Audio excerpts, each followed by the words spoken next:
Ova bala slame biće deo bočnog zida buduće kuće Milana i Nade. Za celu kuću utrošit će oko 300 bala. Sledi nanošenje maltera, ali ne od cementa, već zemljanih materijala pomešanih sa slamom ili plevom. Radi se isto onako kao što su radili naši stari, pre 100, 150 ili 200 godina i tehnika je jednostavna. Potrebno je zemljani malter jako energično utrljati u strukturu bale. Tu snagu Milan, profesor fiskulture, ima, pa mu ovaj posao olako ide. U stopu ga prati supruga Nada, koja je beli mantil farmaceuta zamenila radnim modelom.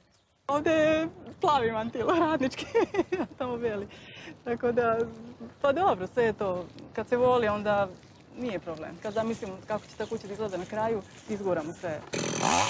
7 godina ovaj par živeo je u centru grada, a onda su se odlučili da život započnu u objektu sagrađenom isključivo od prirodnih materijala.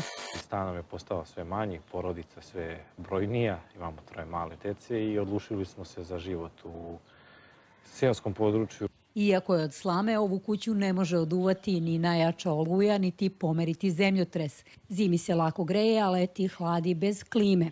Pa više je bila moja ideja, mada i on isto razmišlja kao i ja. I on voli prirodu, prirodne materijale i tako zajedno smo pratili na internetu. Tako. Krov od trske debljine 30 cm ne zadržava vodu. Majstore su jedino angažovali da ga postave. Sve ostalo oni rade sami. Pa umor stigne. Ovo je već 4. mesec rada, tako da stiže nas umor. Hoćete izdržati? Naravno da hoće, imamo jake motive. 120 kvadrata kuće sa tremovima i staklenom baštom koštaće ih 20.000 evra. Rad ne računaju jer to je zadovoljstvo, a još veće biće na jesen kada planiraju da se usele u svoj novi dom.